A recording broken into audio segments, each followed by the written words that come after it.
I was also, not to bring it down a little bit, but I also was fascinated with your amazing words and the tragedy of the loss of your parents, who died in a fire, right? Well, carbon monoxide. Yeah. Yeah, they lit up. They didn't have the flume open. Yeah. Right. And and you were in the midst of a tour. Yeah.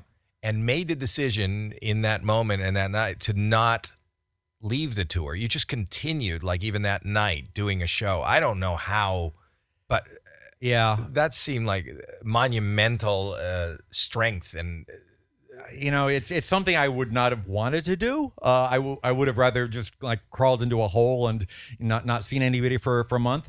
But the fact was I was in the middle of a tour, and a lot of people are depending on me. I've got a whole band and a whole crew that they made sacrifices to be part of the tour. I've got a lot of people that bought tickets that were in their seats, and I didn't want to disrupt everybody else's life, so I tried to just suck it up and try to it was a lot of kind of denial, like pretending like everything was okay, to go out on stage and smile and do a comedy show, and even though like inside I was just crumbling. So yeah, it was not an easy thing to get through, but I but did also my best, amazing. It kind of speaks to who you are, and it was kind of I remember reading about it when it happened, and I remember, like, I kept thinking, and I don't think I'm alone, is I would not be able to.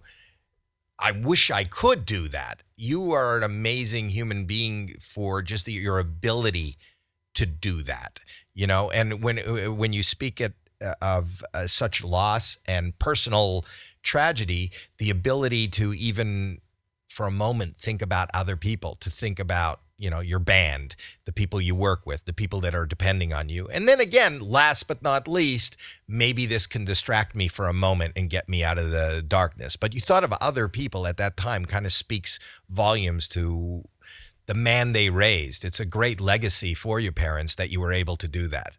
Yeah, thanks. It was one of those kind of things. I'm kind of the show must go on kind of guy, and also I don't like to put people out, and I didn't even want people to really know about it. I figured I want to keep this misery to myself, and not walk out on stage and have people feeling sorry for me, because it's a comedy show. I didn't want. Did they know? Did that audience that night? It was big news. I remember. I knew. That was the thing. It was like I was thinking it was going to be a very quiet thing, and I was not even going to tell the crew. I was just going to, like, I didn't want people walking on eggshells around me, but like within an hour, it was like worldwide news. Right. So people knew about it. So I had to address it. I had to, I think we put something up on a screen saying that tonight's performance is dedicated to the memory of my parents.